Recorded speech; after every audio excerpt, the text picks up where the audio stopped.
Finally,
the most awaited radio station is here. KOFI Radio, the all-around radio station for breaking news, politics, spiced up with the best African music, most desired entertainment shows, and much more. Whatever your needs are, weather, entertainment, news, or music, KOFI Radio has got you covered. Join us today on TuneIn, modernghana.com,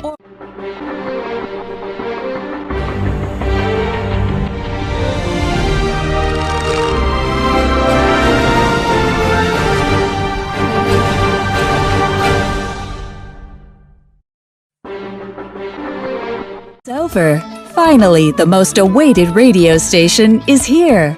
KOFI Radio, the all-around radio station for breaking news, politics, spiced up with the best African music, most desired entertainment shows, and much more.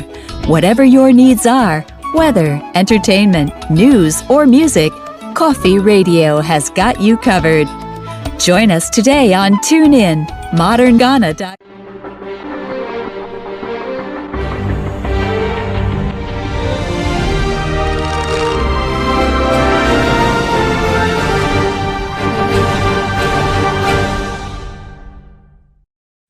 Nonso abo apamu sima be du ensia na ensemu a SCC e Ghana ha ne ntwodo ne ntwada so nyina ene yaka bomu a yede ebesomo esepuduo ewo KOFI Radio so mi amidi nsem no ho twea me medin ene nana sefa hwenibobo na ensem no ensem bebre chese Ghana nsem asine doso pa but wa unim so radio no eswa wa suntimi nko ba bia enti KOFI Radio ne aye ne se yebeke kansem ni nyina bom ne atie ni nyina ma ye wi a afi ya bone tofa eno ene ato ne din se puduo ne de abro am wanya bia hwe no anya bia tie na no achi no ya sama akwan am watimi afre na wa kire wadwen afa nsem a esisi wo Ghana ha no eho na sesia no de yenko na yenko tie eye City FM omo headlines a omo de betu dwa.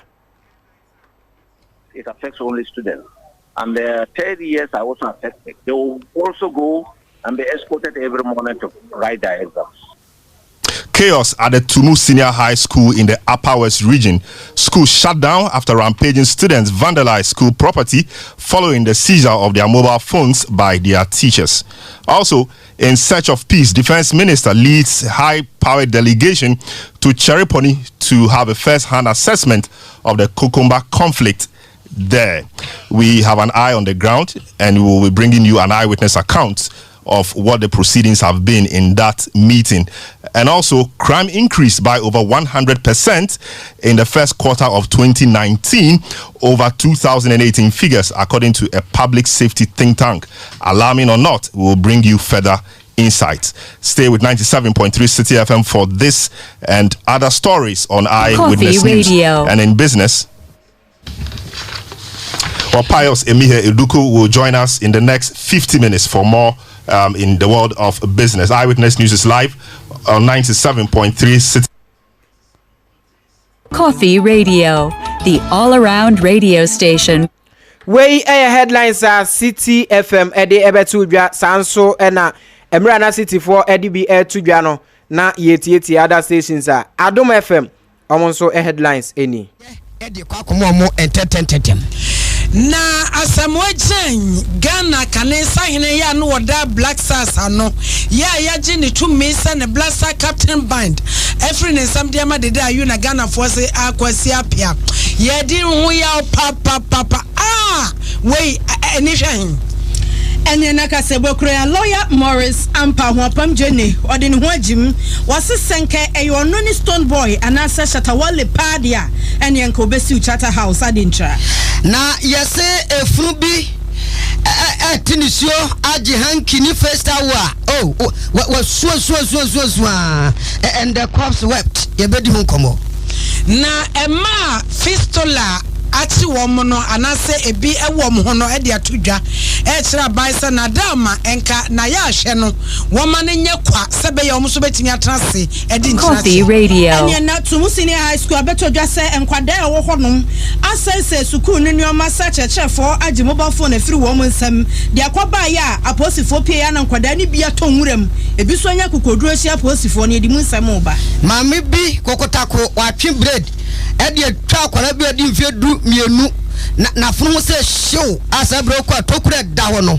jese ayi road ayifo no kofele ma no ni nyina ni so akoto ball agu ba bi eni fse de ball agu ama akora ya kwakama mi radio yebedi hu nkomo na ye Mavis amano ya ene ne yadwo multimedia ha sei Asempa FM ena wodi ne dwuma kese no wono nanu nyankopon adoma boa no e de afi ba kwa ka ne fie hu a wakoye enkwada mobrofo adoye KOFI Radio, the true radio for the Ghanaian and the Ghanaian abroad.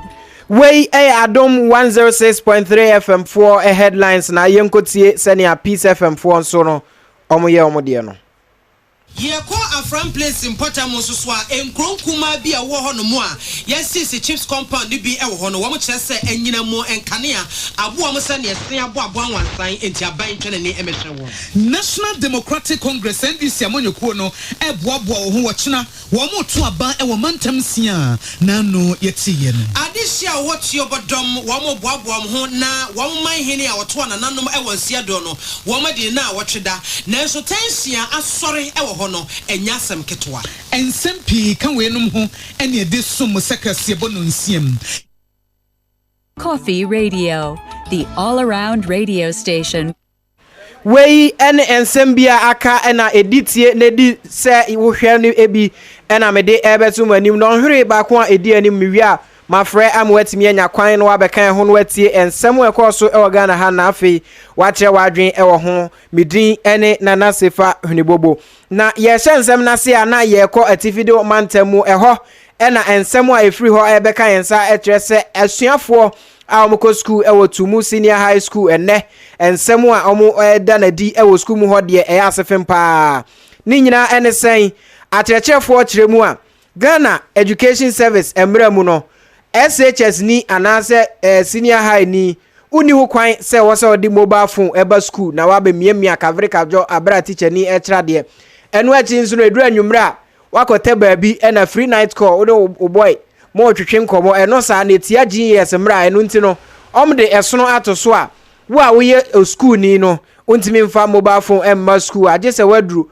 watimi ayere ho atro exams apase akwa akodu university ansa na obenya ho atimi ayisu mobile phone na no na asuafo no kyesa soden wampam omadwen se ne akyerɛkyerɛfo no aka ne GS mra ni nyina no ombebu so enti anam so ama de mobile phone akɔ school na no na akyerɛkyerɛfo no ehu se nkwada yi omaya so brakyɛ na omadwen se omunti no omutu omhugo mu se ene ye cheki wo a odi mobile phone ba school bia no ye sizi enti omhwehwe mu ama omaye omho nkwada abone omdi mobile phone ba school no omaji ni nyina afi nsem eno na school fo ekire mu a omobu afu pa se ne se ho se omo abre omusika ani abre omomoja nso ani enkofi omo atwa omo akodo chese omo mayi adwuma oso me nyina apeska de akoto mobile phone na de dakro pe beje afi nsem sa de omo ntrase intenam so ama pinchen esi wo ho a ensem wa City FM reporter no wa tifi domantem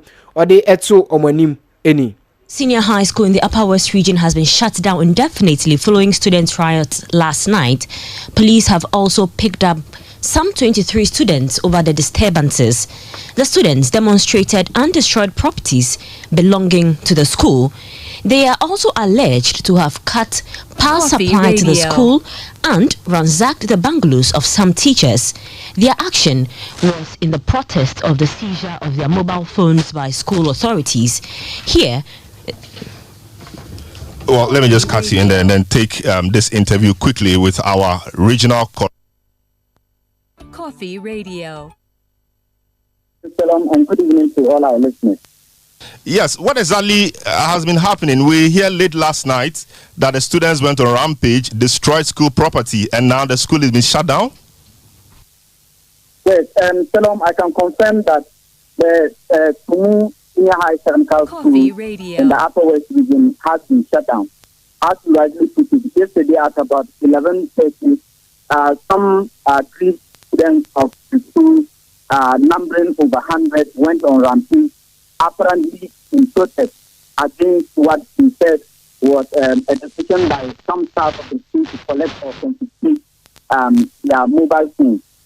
So this morning at exactly 8:30, I was at the school up to 4:20 when I left. Actually, I'm on my way back to work. So when we got there, we are told that they started the process or with the cutting off of light to the school. And so yesterday at 11:30, teachers and students of the school were forced to sleep because there was no light in that school. That was preceded by a march by those students who were agreed to the houses of some staff of the school. They broke louvers, they broke their TV sets, vandalized their furniture and other belongings. And then from there they moved to the classes where they broke the louvers, tables, and then the assistant headmaster's office was also ransacked. And the last place of attack was the house of the headmaster of the school, Mr. Abbas. We were told that he was fortunate not to have been in the school. He was attending his father's funeral. But the students ransacked his room, virtually destroyed almost everything in his room, including his bed.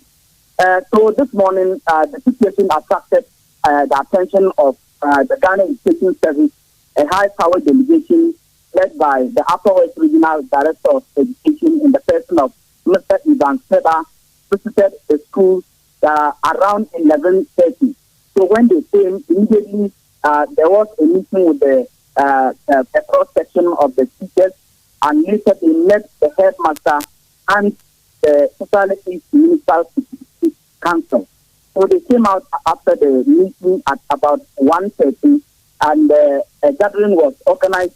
All the students who were in school at that time came around where Mr. Ivan Seba declared that the school was closed, and he gave the students up to 5 p.m. to vacate the school. However, he said that teachers, teaching and non-teaching staff were not affected by that directive. They were to continue coming to school until a different decision is taken. Now, some 3 students who are currently writing their exams in the school, the directive was that if they are to write the exams, they will come to the entrance of the school. There will be police escort to escort those students to the exam hall. Right after the exam, each of the students will be escorted off campus. And so KOFI this is the decision from the Ghana Education Service. So it was after that the Society Municipal Police Commander came to speak. He is in the person of Stephen Abanga. He said that so far 3 students have been ransacked, have been rounded up in connection with the disturbances. And so as we speak, as many as 22 students have been placed in connection with the disturbances. But we are told that a green leader who is alleged to be the former SP of the school is still on the run. The police said they are looking for him, but they are yet to pick him up. All right, quite interesting. So the students disconnected electrical power to the school and teachers' bungalows. That's correct, right?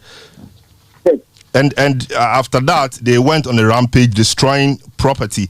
But you know, a lot of them, or some of them, are candidates writing the WASI examination. So, from your account, or from what you have said, it means they will have to be coming outside from the school to write the exam. They will not be resident on campus anymore. Is that correct? Yeah, there's no single student that is on campus. All of them have been asked to go home. Those who are writing their exams, they will come from their various homes or wherever they are staying. There will be a police escort at the entrance of the school that will always escort them to the write the exam. Right after the exam, the police will have to escort them out of campus. But we are also told that all the students, that is the word of the police commander, are to report to the Total East Police headquarters at tomorrow at 9 o'clock. So the over 1,500 students are all expected to report to the police command there in Kumasi.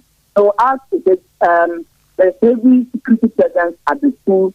There was some personnel of the military that also went to keep up security. They joined those in Kumasi to actually maintain calm in the school. As I speak to you, there's nothing untoward that happened.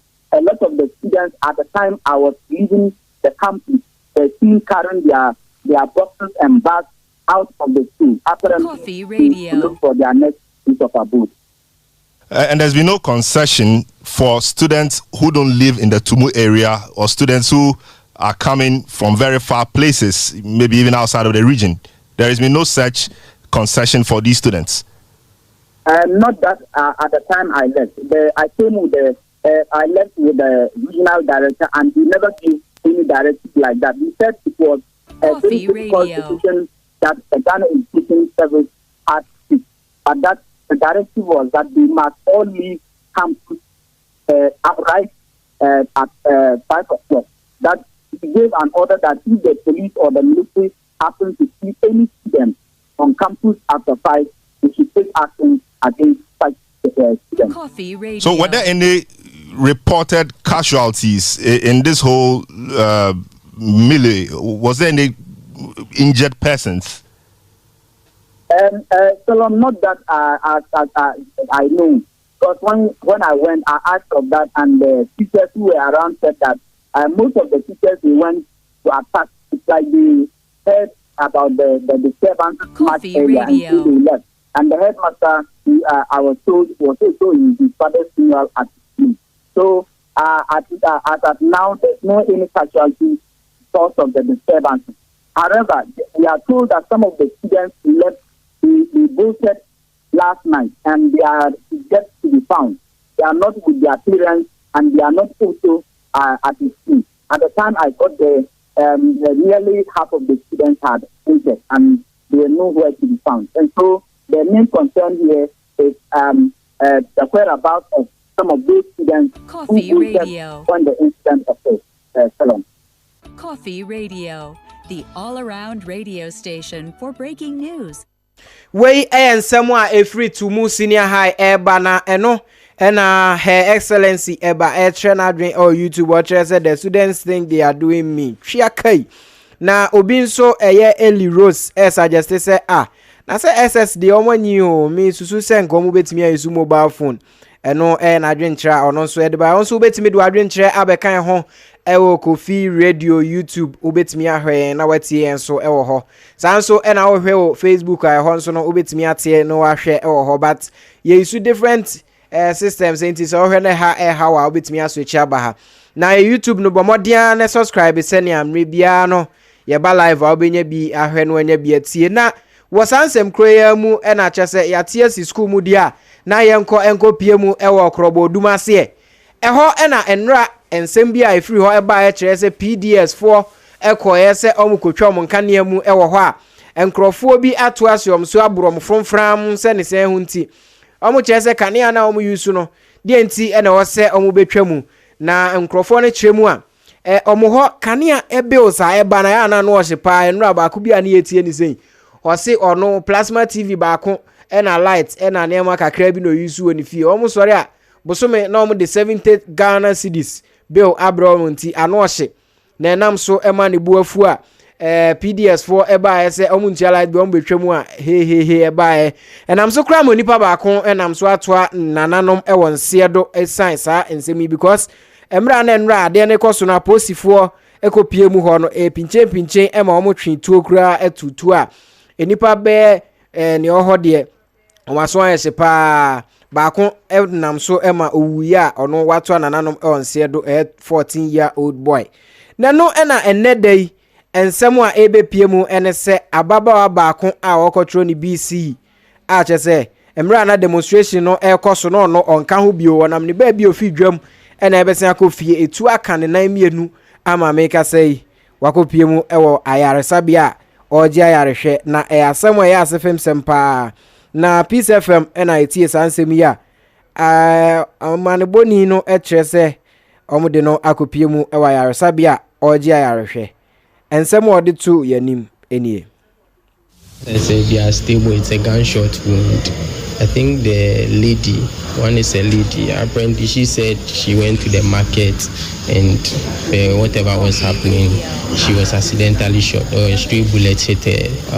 I think it was on around the knee. So it's like there's a fracture at the lower portion of the femur, that is the thigh bone, and some, I think the proximal, the upper part of the tibia and fibula. Yes, but then it's goes through, so there's an entry point and an exit point. Yeah, but it seems they sutured from the referral point. Her HB was quite low, so we had to transfuse, and then currently they are stable. We would send them to the ward for possible surgery. And when is the surgery? Okay, the orthopedic surgeons came to see this morning, so we'll send them to the ward today, and then they would plan. That is for the orthopedic surgeons to decide. Yeah. I'm sure they will survive. All right. KOFI Radio. All around radio station. Dr. Benjamin Mawuno awono and St. Joseph Orthopedic Hospital and I Centroni Michael Akrofi and na Chichenkomo. Now we are and on near Bayou Ruth awanya fiedun ochia wa babetro BEC in Soria Wakwama ne hunum Chichenkomo Busan and send what to say. Say a bit at 2000 as an amount in the Koshuro, Mosamokoya Sojo. If me auntie back or say or back to your chain. Yes, we are no better BC. But the man say Anglican, GHS3. Okay, day. Or buy a whole market to Wapon School. And I'll buy a whole market. And I say, I'm not sure. And Manyako, me picky or say, or your next war, Roma Hospital on. Semenya back or we call her and almost see Tuabon of free school, Eba market on and Tuabon. Nti meko a ena me go huye enia yet KOFI Radio, the all-around radio station for breaking news. We ensem a yakofa no peace efi konongo odumase. Sorry. Krobo odumase. Na yento ensem no so a National Health Insurance Scheme omo chese what road din na wa register na chese 24 Ghana cedis enkan wo tua bia e free ho e kono okwa yaresa bia enro bi ene enema bi ho a okwa wontua ho ka na eno ena chese yekopie mu e wo Ketu South aban yaresa bia nkrofo bia ekoho ekoje arehwe kiremu a maame ba ko okoye CS cesarean session okowo aye pai no ose sika doctor fo no eje no ansa na omo hwe ayesa adwumadie na ama no ade a enkoyie ma no ni nyina ne se ono NHIS health insurance card ibi sanso enobi fufuro nso kirese ono nso okoho saara omo jinis camera na okita NHIS na no eno ntiase a ode kodan City FM amane boni a okoho bi na okoho no nsem a ode tu nanim no ensem a na yare ho pa sesen se mami ose aka kra bi no wawo na awo ntimi mma na yepe baby apai ayi akwada no na doctor fo chire mu agese omonsa aka sesika na ansa na 2.5 million sika dada no as you see e be kan 250 Ghana cedis eno achi nso no na obe wo ne mpane se be ya yetwa ho a enye ne ya no nso oje be 120 Ghana kosi 150 Ghana 1.2 million sika dada no kosi 1.5 ansana ono beba bebo mpane nketenkete ama yetwa onte enso no oni hwe ya obeye because baby a ni nua no aduru no wadu owu ene enkwa nta ensemu a wonde to yanim ebi eni.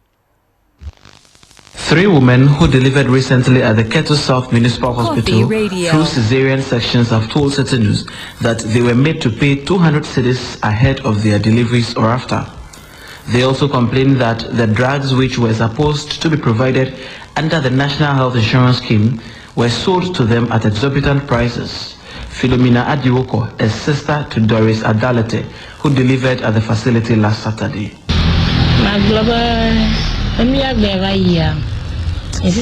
My sister was in labor last Saturday and I took her to the hospital, but she had challenges in delivering, so the nurses drew the attention of a doctor who told me my sister will be operated upon.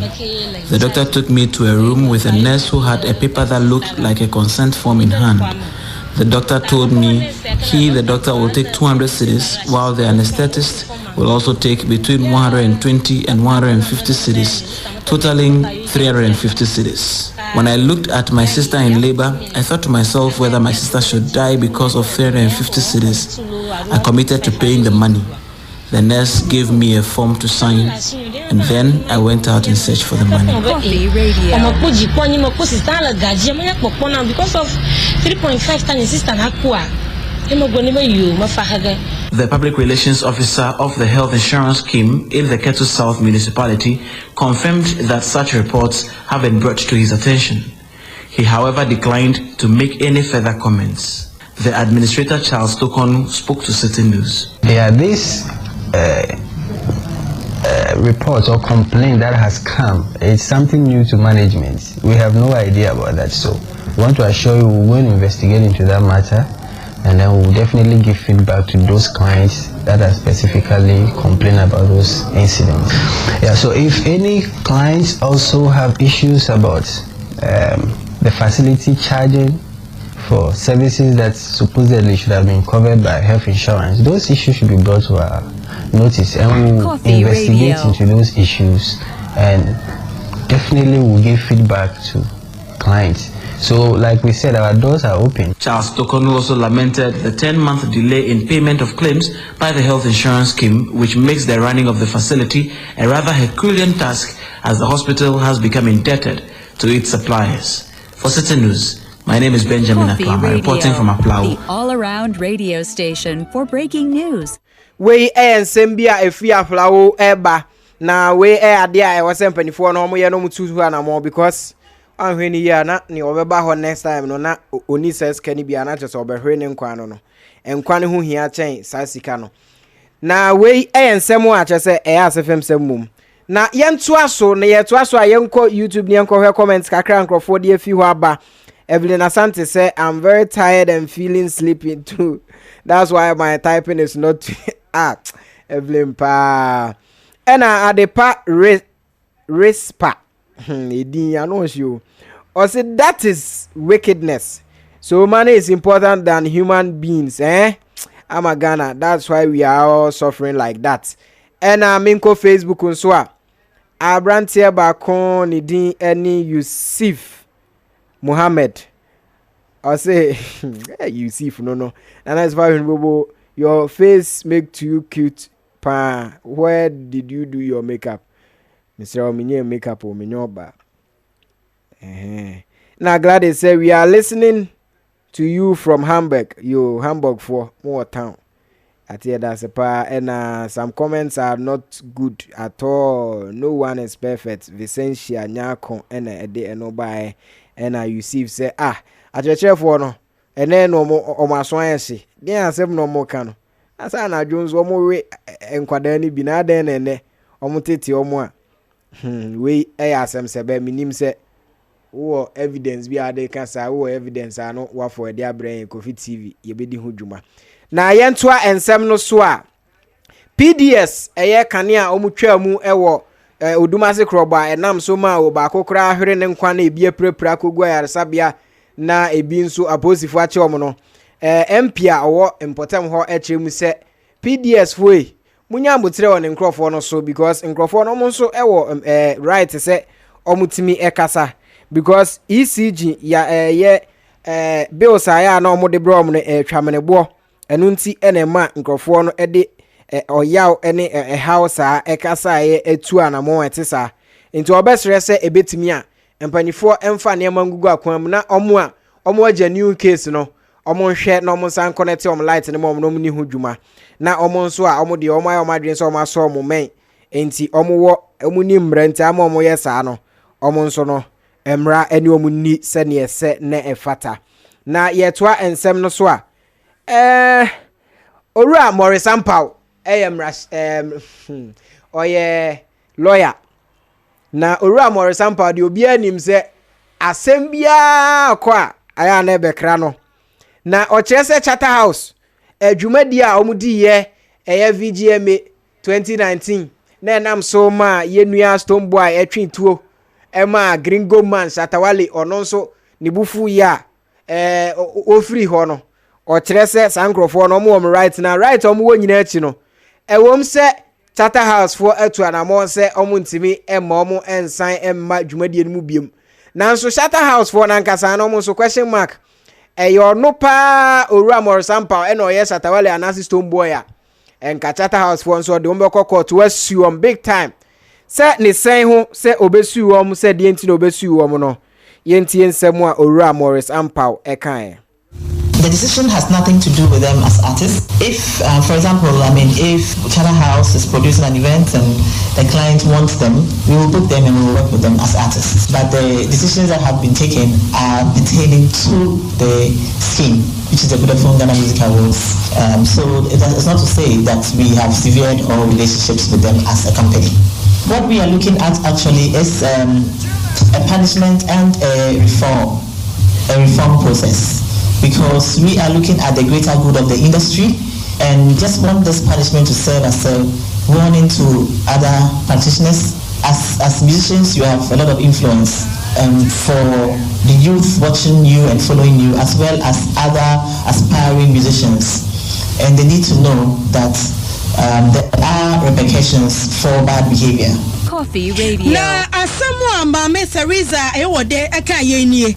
Ena Morris Ampaw says se wo ba beye music awards program wo Ghana ha na o sikpo kekenka ho wo say shout out to my gringo or ringo wonka ho ene na akọ ne se ne no kura chi na so twen ase adu me omo no potokasimo say is so unfair.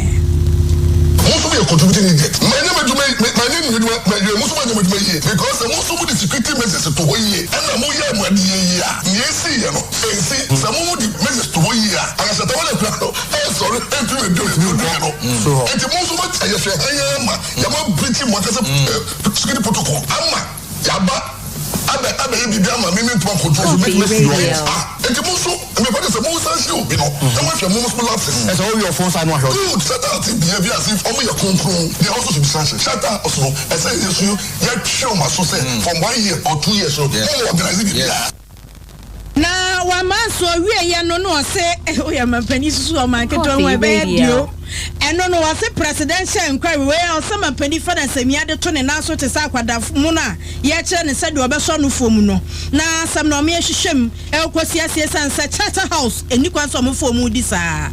I'm calling on the presidency to set up a presidency inquiry. So they set up inquiry into other things. No? Yes. Let's set up into what is it? Yes. Yes, set up. Yes. In the committee interest. Yes. No, me up here. Yes. Organize a small money. Yes. What did you do? Minister of Creative Industry. Yes. Security agencies. Yes. Obia make a story. Now so the public sanctions. No. Oba will say Charter House. Our incompetency will show. And also the security agencies. So all the kuku. Who say you were Ghana? Recently, no. Yes. Check maybe certain security center no omunya any tips like so ungwa so do so invite the better no we go chapter come kakra no she dey ebe so unya information and Satan also to the kind preemptive with a post say what happened in 2013 may happen in 2000 what did you do when you be here for enti wey lawyer Morris Sampa Futu de Magana for no na enu achi no ye kwa bonten so kokobisa Ghana for say Beam Nation eni Shatawale Majesty Papa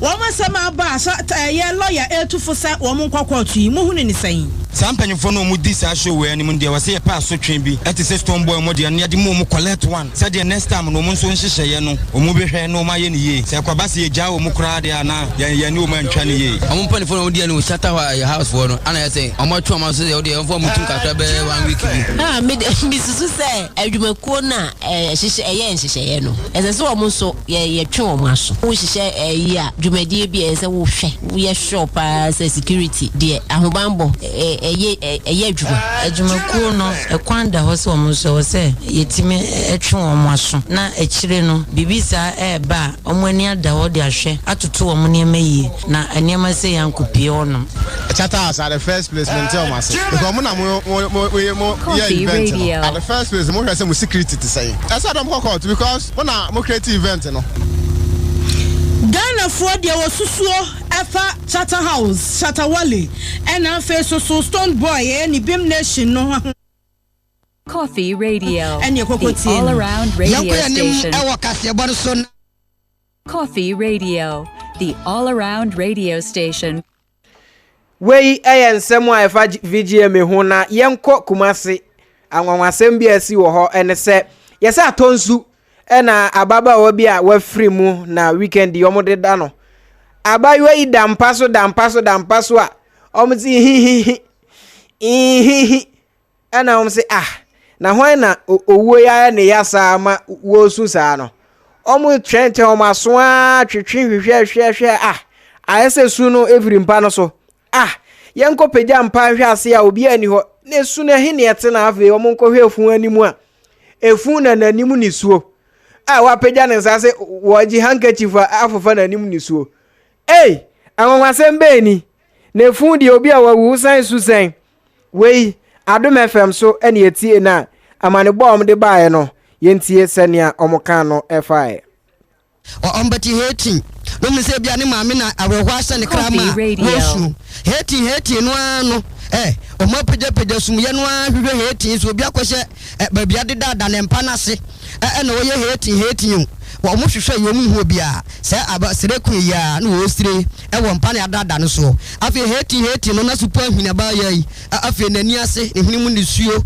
nani ase ne suo watene ne saji hanki apepa na nani ase ne se maame okode woko ye wankodu ana yasi kwan eno na amanfo bi ho chese ho dwiro mpapa pa se na obi a wawuo die nanka yenim se ye hu bi yesi na niasi twinisuo bye asabre social media do so ne nanam so a na amanfo bi a wo mo ho ene adom kwase bokredi nkomo bi chese asem we die awrem papa na eno na Ghana fo bi adom kase bo no madi nkomo se sa efunu be nyane efunu wade yadeda no wamuna ene sa de ade no ya ne firi he Ghana fo akirem na usunwode da no osu ana me see efunu me kwani apejaba no musu osu oh yeah I'm going to come by me man from any na ne ko ba ye father ye ma ye peji efunu na me KOFI Radio yeah me mesh media me ma met na feel she am for to say you na me ko ye na Jim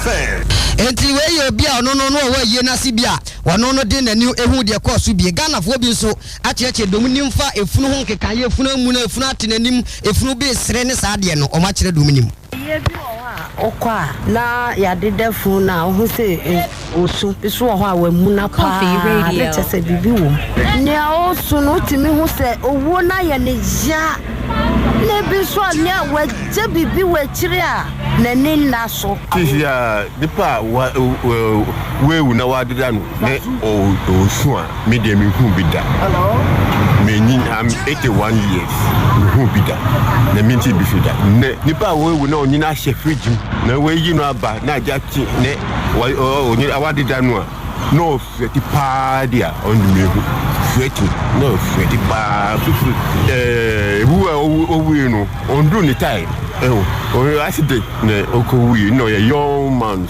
matibida ama Nifu so I say nifu me ho bida. I say the home say bu hono mo a. Ya na time a ya de da no foforo won pa no so no. Bu hono mo abeko hu na no to sin anim aye say anim aye ya fine. Aso bi a was bet. Later on na be you I said anim no asasa. So who be after who na who be a woman so who. Enti efrumu nkomo na Ghana phobia enimu a wonu mo eye ne yese bi kura timi bo wa na wa fasika wo me pade atokwa so enti sensisi pa wo funu ho eno ne ne traditionalist nana eye ejabipa ya ye nana ye ne di nkomo na mo de se sunsum no ne sa no ma no mo nyini mani afi munim sunsum no ma so yie se funu ye keke kasase ye na te se no se bi ho a ye ne no krepa na wo chemkyere se eye abusuo amode hie no ahwere ne nkwana sede se womuro sunsum bisa ade property a asie eni senti anipa kro na wawu no osu ana wo ye saade no me do ho a ansa na bible beba no na ye na nanom e wo kwan a won fa so a na won de sum oninyame na kaneno nso no na owo bi ba na won nto won ho ase a woni timi ko bisa ko bisa mu emi ye hu senti a wo ne bae ebi a na obi o kemi ni owu ye no na me nkra bi ewu ebi so ho a na ye sane ana obi na aboni dia ana obi na atu na duro bi sane ma na ye na nanom na won ye empo ebi no mo to aso ye e be ba be ti ele eni nti se bi a wo se ya de mu bi le bi a o so na sanye se fridge mu e ne so ye ene bi a fridge ni mu nsuo no e ma me aye se o de mu wo se o super dia na nanom bi se o su dia na bi bi wo nti e ba ne sa wo ni ti ko bisa se ade nti na bi a abi pass na su na ide da na wo o ne be ti ya se nti a na wo su e wo ho se bi a obi na aye ne bi bi ana bi a e kwa wo ko no wa anye na djuma nyina nyi ene bi ewo ne ba e ene bi a amani esu wo ho an oh when na djuma en wo ko eti Coffee Radio.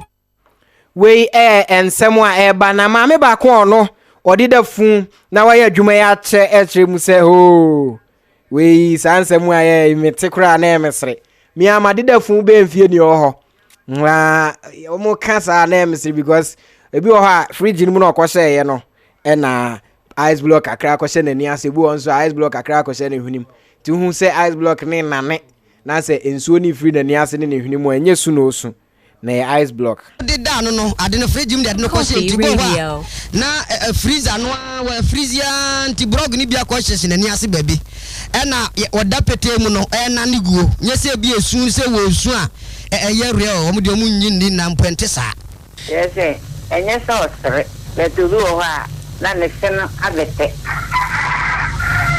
kini nya nya na ne hata so ne ye din nti no obi ho a wo so asoro ana wo a wo de da no so te na ni mu na wo be aye na no so say bia o ka se osere o tu no de wa se free di ma Coffee Radio.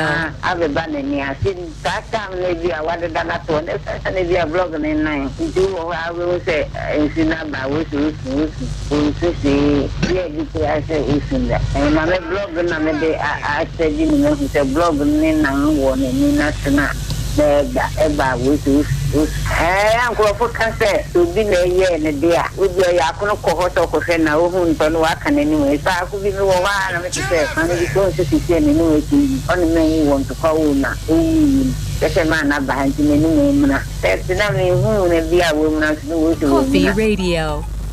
boy we ayi mami adedafunu wa mo church mu a genetor say friends anti asei and what chire die esie poti mu achese funu mu na and wa chire mu no Coffee Radio, the all-around radio station. We sefem sem ni areho sem ni ensem bia efi Kumasi atonsu eba na abodie Godsway blessing sing or say I'm watching live from UK. Same here. Kids don't use phones at school. And Margaret Piasan say okay. My uncle was embalmed, but you could. Oh, Margaret, what's happening? I say, oh no. My uncle was embalmed, but you could see tears flowing. And Yenuya Grace Divine Jason say I'm a nurse. no achi so yenhwe comments ni bia to so Yusuf Muhammad said they are the same people who will if they experience that obedwane wo maame no de da fun na asem na okay yeah guso I find in training bi e wo Facebook yeah okay Heaven Ama Afra Kuma and Chills or say please you people should start putting cough mixture in your their coffin. Hey, adai. If you are near one intino or bo was a no man cough mixture no. I see. And Juan Abri said maybe okay. Juan said maybe he or she didn't had the chance to repent before her time. And also bit me and cremo. And I said the dead body never finished listening to Patapa's song Scopa to Mana and no Yusuf and a day by Yanko YouTube near her home. So comment if you hoba Adonai Janka or say what does the living know about the dead? Absolutely nothing. And Jar Rockstone and say that could be true. A block 9 and in a bit me and cremum and yenua afia mass dia wa stressa and just amanfo comment omo kana nso no yentoa ensem no so na asem foforo ye de etoa so no se maami bi na chese won kiremu a wasesa bora akoto agu ba bi a yemfa nguna no na brantie ba kwa wadi mfie du 9 14 years na bola ni bi gu odeda na brantie bi kire no so osesa ye osesa wie ya na wo maami wasan afa diapers akoto agu ho na obisa se maami na wo ye die se enye fan o adenti na wo se ofa diapers kogu ba bi a masesa bola wo ha sesia maami se omini ya na tikokum wadwa adenti na brantie ni bisa na se bola na adenti na oto agu ho eko wura ni store mu ase oba obedi agro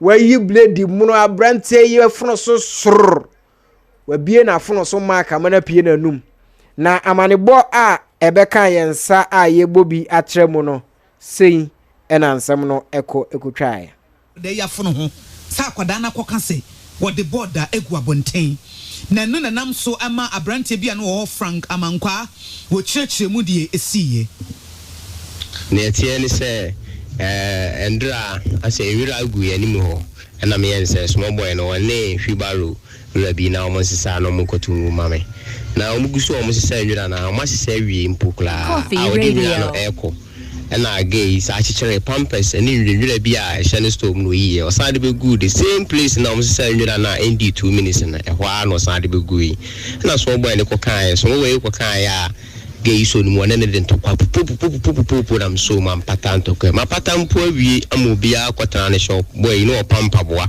kotwale mpaboa pam so oguso a wo pam na hu ya se gay awura ne shop no wayi bread oyi bread na the bad or the baby sign na so just we plan is serious afedie mpo na minim se we pra na obi obi blade akutwa ne sisi asa me ko ya de wa emoja ne si banana no odene na me man so and ne ko hospital isi if you hospital no ye ko police station I am a police for aswati na so asat now no ehu anamo bia o mutu e de afa ho entinese de isi ye enra no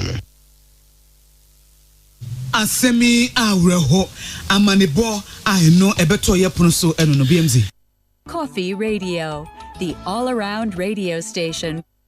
We amanebo ebeto Peace FM 4 pono so na KOFI Radio yenso abeto yepono so a yede abesem no na maami wanya de kra oyefia na kwada biza asa de ntina oyefia no nso eye blade twe na yento aso ne yenko Kumasi na Kumasi na amanebo afi ho eba abayo bi a cheso no jantra bra na obo ye ka enkran hank ye beka sa ashawo maami ashawo ni abayo yi o kyerese Kumasi ashawo bo no adwuma ye den pa no ede woni mema na kura anya du ekosi du mienu sene se ho ba bi a waje a eye dan a wobo na ashawo no wo mu no bosume enu bosume kura o nse nkankran ne Ghana ha de nka edan ye charge no bosume ho ne de na otwe 70 Ghana cedis sika tete no 700,000 na efiewura no eje o muntini wanyere ho na wa mu asawo ni ye antimi ansa mema ne lai bebre a unya sa sika no mfa nkotua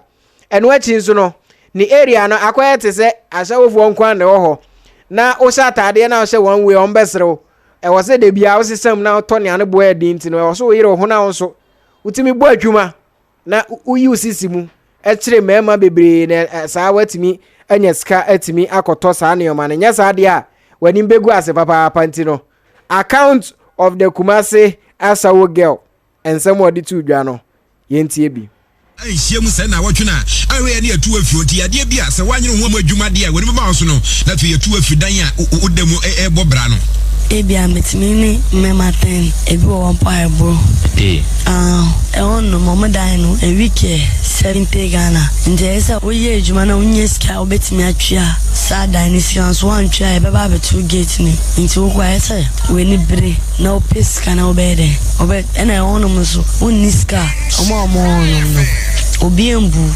debia ye pese unse wato ade foforo wa hyewe enu ne be ma just now mo no na ebu nti okona wanye savim numpa ambro be se tena na to wunya sa ska na odi be de obetuto sanyo maninti e honum okwa e ma wani bere enti wani be bere na fi obo adwuma enye adwuma bi aso ni me madodo be danse na be ya bia betumi akwanka no we enu wosade atu bia chem se na enye no nkwa no pa so no eyade o mu bobi pa e ma na nsempo no ye de no ko ye remind ewo eye enkran yenti nsem o de tu dwane bi do ma bokro no da me boys na pie me boys set me pie et me chime akotwar man 2 years and my very crime trying to Accra so many guys been nam in a bokro nti just na dress but we dress like a show no akosha kwese mo so ya guy discussion wa offer me mpin ma menda me na ma na me test on message nti be wura hotel room na be wura no more modified abo and the other my own some NHS or no so the two just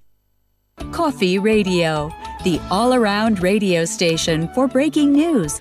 Into I dream say okope get asawo no akoyusu a but you very careful na hwe na kwense hye wo ho no wo a wanya kontoantu usika nso ayasan age we amane boy free Kumasi eba na nsa ne ye bewie kura no nurse fo bi a omo nsuta kwaman area ena omo chese omo ho chip compound e wo ho kane ani ho kroni mangasa kane asem ye den na chip compound ho nti se omanfo ba na wo aka obi na obeji omo obeji na wo na ya nadwo a na ya adwuma ya pa because ho no kane ani ho no omo de omo phone mobile phone kura omo de smako kro fufuro so ena omo akọ charge wo akọ charge ni phone awie na aban ese awo no eye free falasa no na wa bebe yi because onipa no ewo health insurance untimi nye ne kwansi bia wa ufon a akọ charge ye so a wasan fi na ni ase awo cat Africa just so ne kanea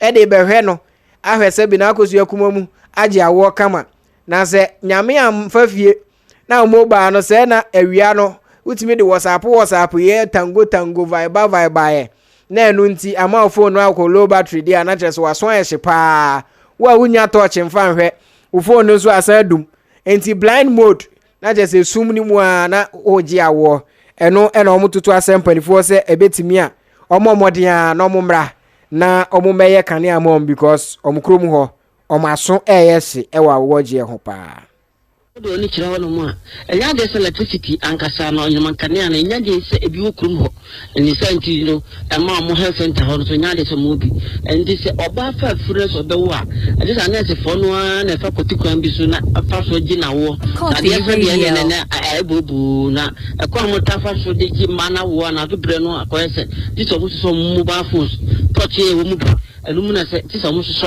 na amanya light no na mo de agina ba ko so na mo timi de no awo no kran so kodanchi ya mo ati oba na awo awie no na bi o mehia nsuo ne de ahohoro ho ana sa de sisi ne ma bi de bi ahohoro mo nsa no nso mo nante kwasi be se bienu ana sa de kika ho ansa na mo nya nsuo ankasa de adi o mo djuma na nyi wonyina nkanfo no mo tere se ohwe mu a enya de se ebo ama mo djuma de na atimi agina aban se na mo pe oha ene mu de bebre ye hia light ye hia nsuo ye kwata si ensu staffs na wa hanom say ni so nti ebi da tutu letre can so enye fine ana e quarters na kasa kra renovation obi a dey me da dem scorpion ti mi be kamede na say dangerous fine Coffee Radio. One boy you should put the help here power break because so who should obi wi say your hand washing you so any hand say the hand washing nti pa kana ya na o boy na ma free no hono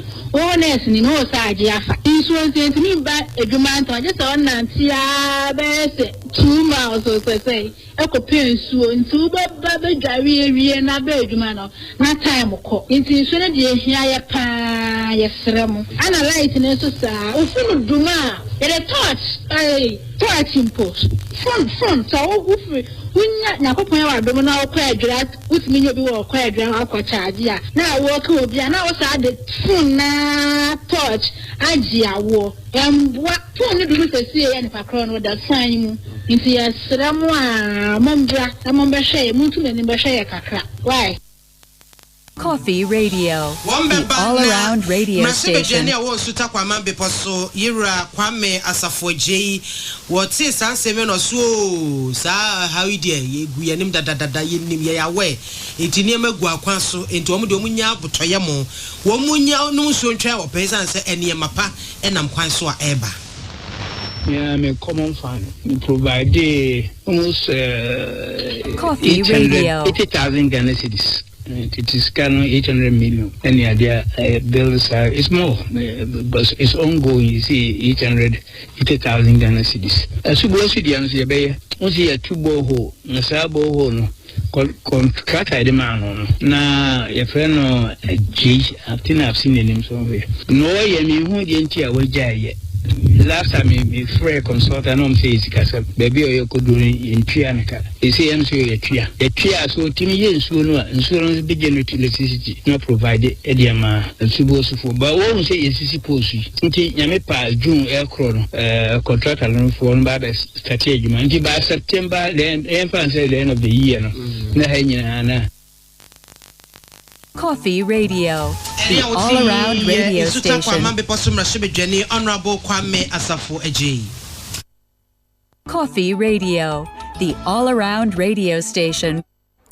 We and someone yede etumanim se puduo ewo Coffee Radio so na yenkotie amanfo adwenkyere kakra na mra yetie adwenkyere ne ye kan bi no obetimi nso afre no abekan ho ewo phone numbers amede a good screen so no na wonso wa kire wadwen ewo ne ensemo a yede aba no ho se insuta kwa aman MIW ya omo ye nurse kire se omo mobile phone ena omo de gi awo no obetimi a kire wadwen wo ho sanso ena kire se adwenkire no ensemo a ya kire ni nyina na obepese obekire wadwen wo ho no obetimi afre no wa kire wadwen ewo ho kai se WhatsApp call audio call only.